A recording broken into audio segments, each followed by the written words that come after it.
বুধবার ভোট আর তার ঠিক দুদিন আগে আক্রান্ত প্রার্থী।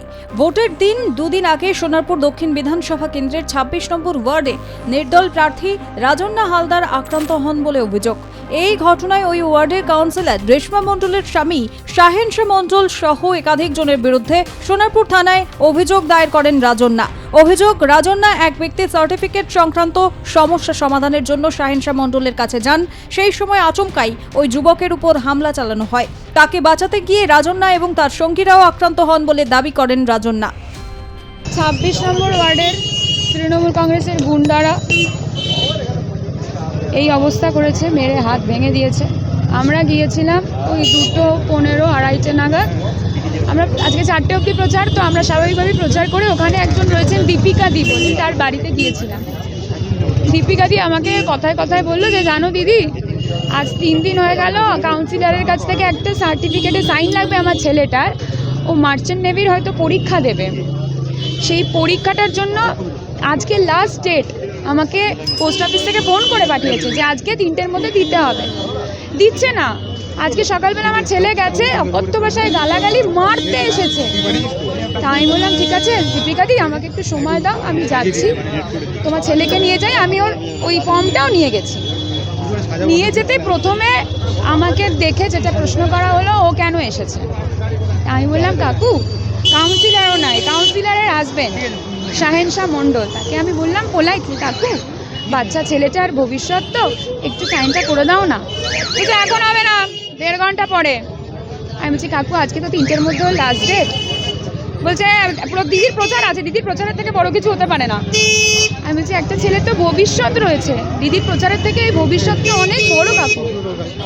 এই কথাটা বলাতে ছেলেটাকে অকথ্য মারলো, অকথ্য মেরে মুখ ফাটিয়ে দিল, ওর প্রাইভেট পার্টে লাথি মেরে যাচ্ছে।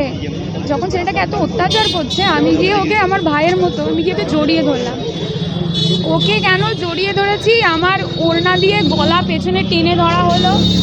একজন ওই গদের আঠা গুলছিল, সে লোহার ওই গরম ওটা নিয়ে আমার এখানে মারলো। 2-3 জন পুরুষ মিলে আমার হাতটাকে পুরো দুমড়ে মুচড়ে দিল, হাতের আঙুলটা সঙ্গে সঙ্গে ভেঙে গেল। আমাকে থামাতে এসেছিল ওরা, আমার ইলেকশন এজেন্ট দিদিরা, ওদের তো মেরে মেরে মুখ ফাটিয়ে দিয়েছে। আমার ভাইয়ের তো মেরে পুরো এইখানটা ফাটিয়ে দিয়েছে, বুড়োর ওপরটা। শুরু থেকেই নিজেকে সোনারপুরের ভূমিকন্যা বা ঘরের মেয়ে হিসেবে তুলে ধরা, স্থানীয় মানুষের আবেগ স্পর্শ করার চেষ্টা, বড় রাজনৈতিক দলের বড় ইভেন্টে রাজনীতির ময়দানে তার পরিচিতি। তবে 2026-এ সেই দলের ছত্রছায়ায় নয়, একেবারে বাইরে বেরিয়ে নির্দল প্রার্থী হিসেবে লড়ছেন তিনি। নির্দল প্রার্থী হিসেবে একা লড়াই করা তার জন্য সবচেয়ে বড় চ্যালেঞ্জ। তবে তৃণমূলের ভোট ব্যাংকে থাবা বসাতে পারার মতো ক্ষমতা রয়েছে তার, এমনটাই মনে করছেন রাজনৈতিক মহলের বিশ্লেষকরা। কারণ 21শে জুলাইয়ের মঞ্চে তার বক্তৃতা তাকে রাজ্য পরিচিতি দিয়েছিল। রাজন্না হালদার মূলত নতুন প্রজন্মের এক সক্রিয় রাজনৈতিক মুখ। তৃণমূল কংগ্রেসের যুব এবং ছাত্র রাজনীতি থেকে উঠে আসা। শুরুটা হয়েছিল সংগঠনের মাঠের স্তরে কাজের মাধ্যমে, ক্যাম্পাস পলিটিক্স, সোশ্যাল ইস্যুতে প্রতিবাদ, বিভিন্ন আন্দোলনে সক্রিয় অংশগ্রহণ তার রাজনৈতিক পরিচিতি তৈরি করে। ধীরে ধীরে দলের ভেতরে তিনি একজন স্পষ্টভাষী এবং আক্রমণাত্মক মুখ হিসেবে পরিচিতি পান। কিন্তু রাজ্যে তার পরিচিতি বাড়ে 21 জুলাইয়ের মঞ্চের পর থেকে। পরিচিতি বাড়ে মূলত টেলিভিশন ডিবেট, মিডিয়ায় দলের পক্ষে জোরালো সওয়াল এবং বিরোধীদের বিরুদ্ধে সরাসরি আক্রমণের মাধ্যমে। তৃণমূলের আগ্রাসী বক্তাদের মধ্যে একজন হিসেবে উঠে এসেছেন তিনি। আরজিকর কাণ্ডে একটি শর্ট ফিল্ম রিলিজ নিয়ে খাড়া নেমে আসে রাজন্নার উপর। সাসপেন্ড করা হয় তৎকালীন তৃণমূল ছাত্র পরিষদের নেত্রী রাজন্না হালদারকে।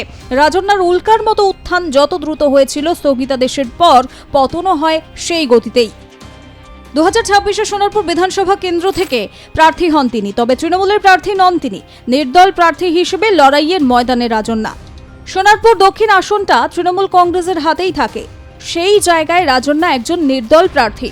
এই কেন্দ্রে তৃণমূলের হেভিওয়েট প্রার্থী লাভলি মৈত্র, বিজেপির রূপা গঙ্গোপাধ্যায়ের মতো বড় নামের বিরুদ্ধে লড়াই তার জন্য যথেষ্ট চ্যালেঞ্জ বলে মনে করছে রাজনৈতিক বিশ্লেষকরা।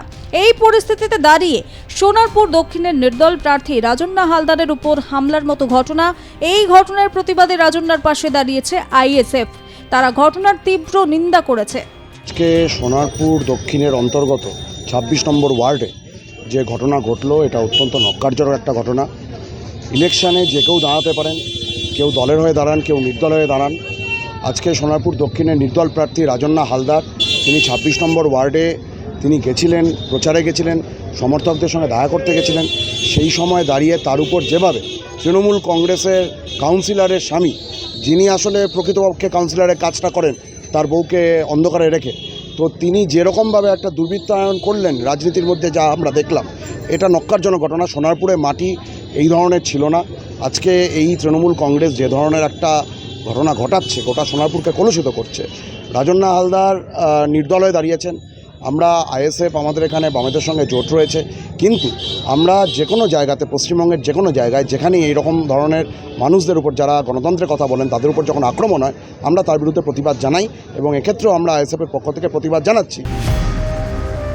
ঘটনাকে ঘিরে অন্য চিত্রও সামনে এসেছে। রাজন্না এবং তার স্বামী প্রান্তিকের বিরুদ্ধে লোকজন সঙ্গে নিয়ে হামলা চালানোর পাল্টা অভিযোগ উঠেছে। সেই অভিযোগের ভিত্তিতে তাদের বিরুদ্ধেও জানান বহিরাগতদের এনে এলাকায় উস্কানিমূলক পরিস্থিতি তৈরি করার চেষ্টা করা হয়েছিল। যদিও মারধরের অভিযোগ তিনিও সম্পূর্ণ অস্বীকার করেছেন। রাজন্না হালদারকে মারধর করা হয়েছে কিনা সেটা তো ওরাই বলতে পারবে, কেননা ওরা নিজেরা যেভাবে রাজনীতি করছেন ওনারাই জানেন কিভাবে মিথ্যা বলতে হয়।